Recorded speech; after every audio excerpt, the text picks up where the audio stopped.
let's get into it. We have a recap show to get into. Let's get into the main event of the evening. Aleksandar Rakic versus Jan Blachowicz for the number one contender slot of this light heavyweight division. Yeah, the fight was great. The first two rounds were awesome. They were so much fun. These guys were throwing at any time either one of these two individuals could have been knocked out. And I was really looking forward to the third round, potentially championship rounds in 4 and 5. But, it's hard not to immediately talk about Aleksandar Rakic, blowing out his knee and not being able to continue the fight.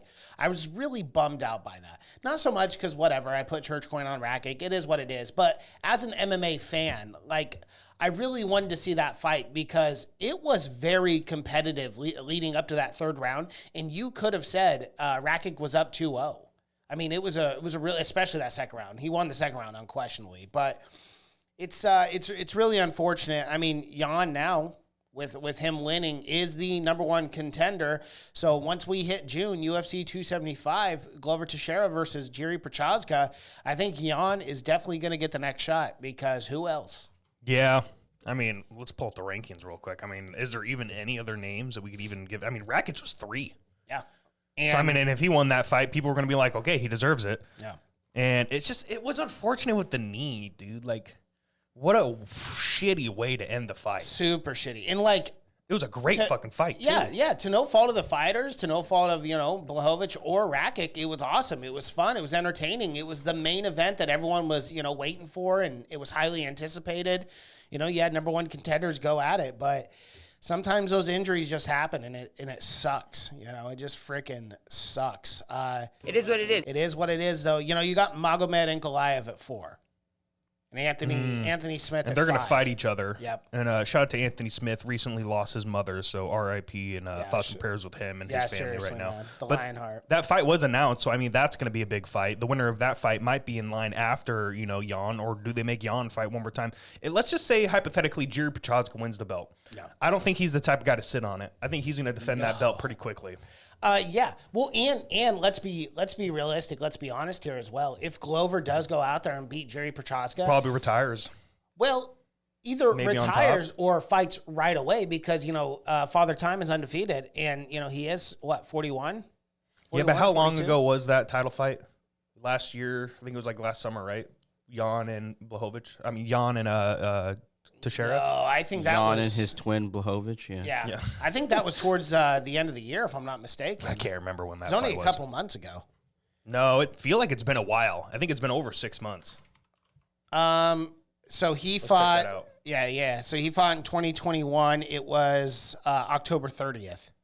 Yeah, so towards the end of the year. A little over 6 months. Yeah. So I don't know. I don't know if Glover is going to fight right off the bat. I kind of disagree with you there a little bit, but I do agree with you that he probably should, especially if he does beat Jiri, because you're right. Father Time is going against him, but we've been saying that for the last 6 fucking Glover fights. Father Time's against this man, and he still goes out there and dominates.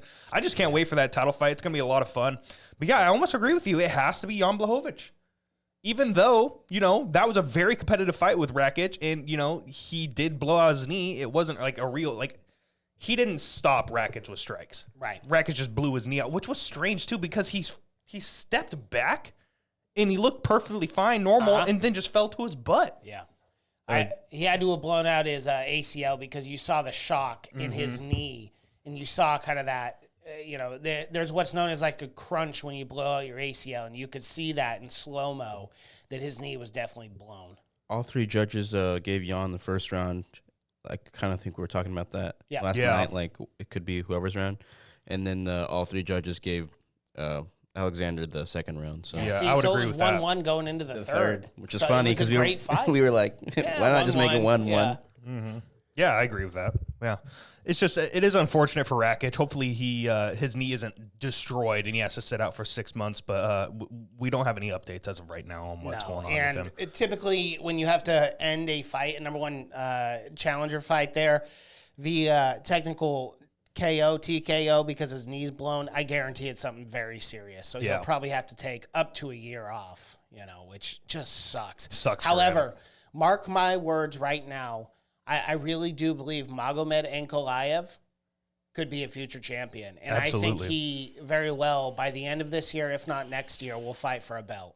I think you could say the same thing about Rakic, too. Yes, he does have this setback with his knee, but not only was he extremely competitive in that Jan Blachowicz fight we saw last night, but, I mean, he's been knocking dudes out left and right, defeating Thiago Santos, defeating top guys in this division. So, I mean, if he makes a good comeback, he's definitely right back into the mix in this light heavyweight division.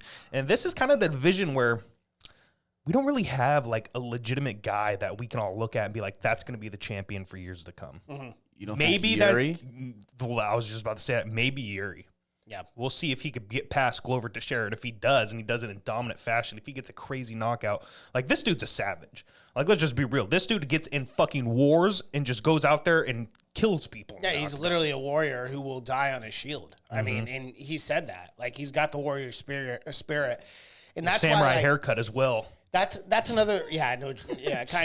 It's a weird one. The straight up ponytail thing. Yeah, it's a Valhalla. Aleksandar Rakic, I don't want to say this because obviously no one is rooting for this to happen, but in the career of Magomed Ankalaev, if he can get past Anthony Lionheart-Smith and the fact that Rakic will be out for over a year, might be the best case scenario for him. Because, I mean, if he does win, he's either taking on Jan Blachowicz or he waits. He waits for the loser of the title fight. I mean, unless Glover loses and then retires. But I think let's just say hypothetically Magomed beats Anthony Smith. Mm-hmm. Doesn't matter how he beats him, whether it's a finish or whether it's decision. Let's just say he beats him hypothetically. I think he's going to have to fight one more time. Well, then, maybe the loser of this title fight or something like that. Or if they go Jan, you need to fight one more time. Yeah. You never really know in this division. Yep. Anything could happen. That's just the crazy sport we are big fans of. So it's hard to see what's going to really happen in the future. Like, almost every week we just go, okay, this is what's going to happen next. You got this fighter's going to fight this guy, and this guy's going to fight this guy. This guy's getting the title shot. And then a couple weeks later, all of that shit comes to fruition. But right now, I just don't know. Yeah. I don't know what's going to happen here. It's very interesting. I think we definitely have to see how the Magomed Ankalaev-Anthony Smith fight shakes out, and obviously that title fight, to really know where we're at in this light heavyweight division. Yeah, and shout out to Jan for fighting through adversity there, too, because it was early in that first round. He got that cut right next to his eye, and he said he was blinded in that eye the rest of the fight. Yeah, and it definitely appeared that way because he kept touching it the whole fight. He also said in the post-fight press conference that he will need surgery on that eye, so he might have to sit out for quite a while here, which is very. He said it's going to be minor surgery for sure, but once they cut open and get inside, he doesn't know quite. It could be a major surgery down the line, so let's hope and pray that Jan Blachowicz is okay and can get that title fight very soon, because if not, if he has to sit out a year, you're going to be in a situation where you have no choice but to move on to the next guy, who would be a Magomed Ankalaev or then Anthony Smith. Yep, whoever wins that fight, absolutely. Yeah, and then you got Jamal Hill in the wings. Coming up in the rankings too. I love this division, dude.